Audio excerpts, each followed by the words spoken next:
Welcome to Deep River Farm, folks. I appreciate you joining me here. It's a bright, sunny morning. A little cool, not too bad. But we're getting into the situation where, look here, folks, the leaves are just about gone. Just about gone. Well, have you noticed how good the weather's been since the government shutdown? We've had very little rain, bright blue Carolina skies, but since the government come back in, look what we're starting to see here.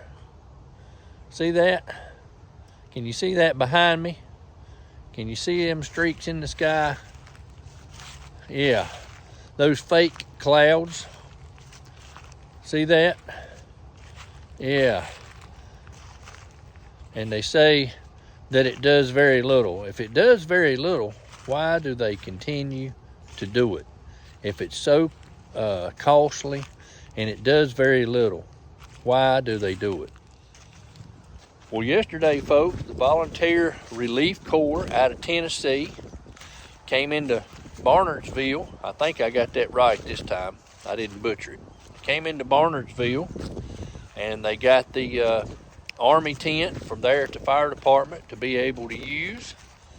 And they had several volunteers to come in and take the tent down and roll it up, pack it up, and they're going to be using that tent in their relief efforts over on the other side of the border there, and some in North Carolina, just wherever they see fit that they need to use it.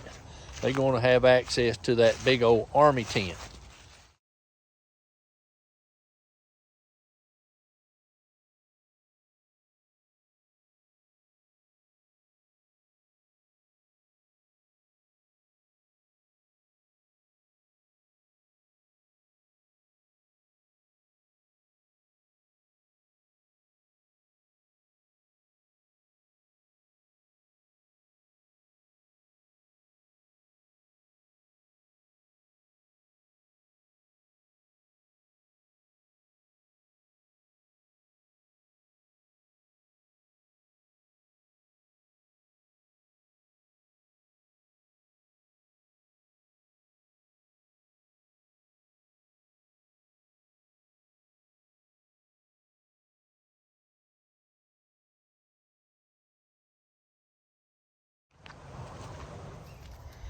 Hello, Sammy. How you doing, buddy? You and Rudy up here taking in the scenic look here? You checking out the skies? See what's going on? Huh? Give us a few instructions, Rudy, on what's going on. You got anything to say? You too interested in scratching? Well, Sammy, let's get back toward the barn, buddy. All right, let's get back toward the barn. Man, look at them skies. They just ruining them. Just ruining the skies. They just can't leave it alone. But they say it don't do much.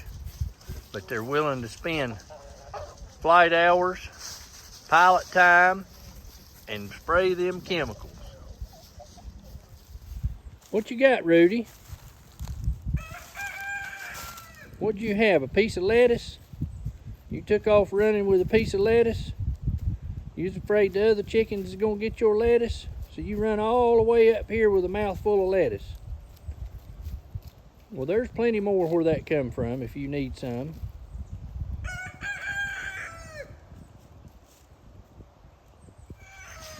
Well, folks, here's your opportunity to start gathering up all your leaves, mulching them into compost for next spring. Got plenty of leaves falling, plenty's down. You can pile them all up around the edge of the yard, then you can rake them out onto a tarp, drag them to wherever and put them in your compost pile.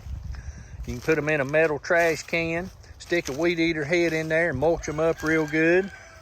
Or you can invest in one of those leaf shredders, leaf mulchers. And they run off of 2 weed eater heads actually, and string, and that's how they mulch up the leaves. I'll try to do a video on using my leaf mulcher as quick as I can so folks can see that. Rudy, you out here checking out the leaves, buddy? You just follow me around, don't you? Quite all right. Well, folks, too, now is the time of the year to start saving your milk jugs. And we're going to be talking a little bit about that. Now, you don't want those yellow ones. You want those, they're not clear, but they're, I guess they'd be called opaque. You don't want the yellow jugs either, the yellow milk jugs. You don't want the clear ones, it's the other ones. You need to start saving those if you plan on doing winter sowing. And that way you can get a jump on your crops ahead of everybody else, getting squash and other things, harden off your tomato plants, just all sorts of things that you'll be able to do through winter sowing. And we're going to be doing that hopefully in February. But you know, if you just drink 1 or 2 gallons of milk a month, you're going to want to save your milk jugs. Or you can go to a recycling place when you take your recycling and collect the milk jugs so that you have you enough for your winter sowing project.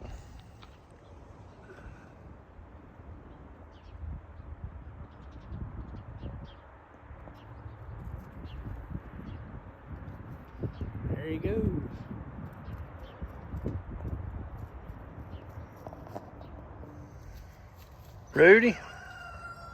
Rudy, tell me what you think about this spraying.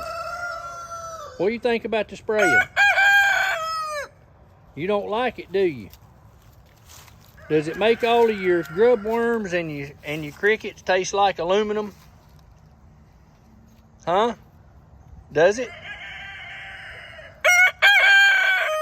Yep, you said it did. Right there it is, right straight out of the rooster's mouth. He don't like it. It tastes like aluminum.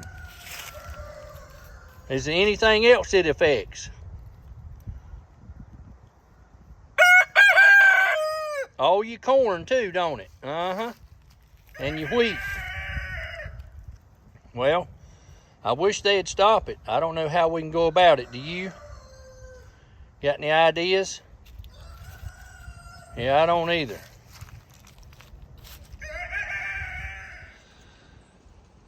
Well, folks, it's cooling down. Getting rather cool. It's rather breezy this evening.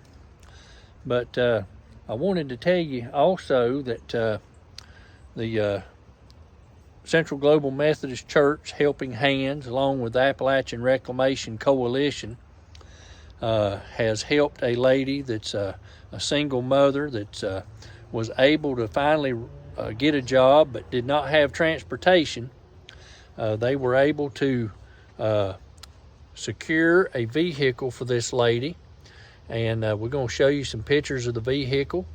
And now she'll be able to get back and forth to pick her kid up at school, take the kid to the doctor, and be able to get to her job now that this vehicle, which was a major obstacle for her of having to rely on neighbors and things to take her here and there, she can now be more self-sufficient and get to her employment and all that type of stuff that needs to be done, go to store and do whatever she needs to do. It's just another way that we can help get this lady back toward more self-sufficiency. And this is a big help to her.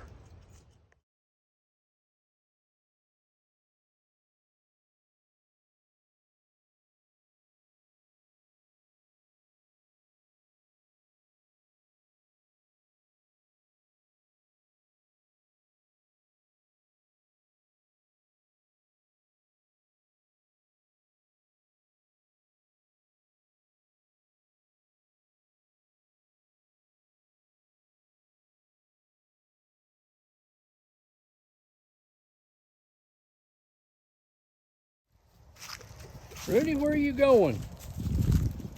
You got that biscuit. You're running with that biscuit. Where are you going with that biscuit? You're gonna hog that biscuit from the rest of them, are you? I hear you, buddy. That's something that don't taste like aluminum, does it? That don't taste like aluminum, does it, Rudy? Huh? All right. Well, folks, we appreciate you joining us here today on Deep River Farm. Hope everybody has a blessed day.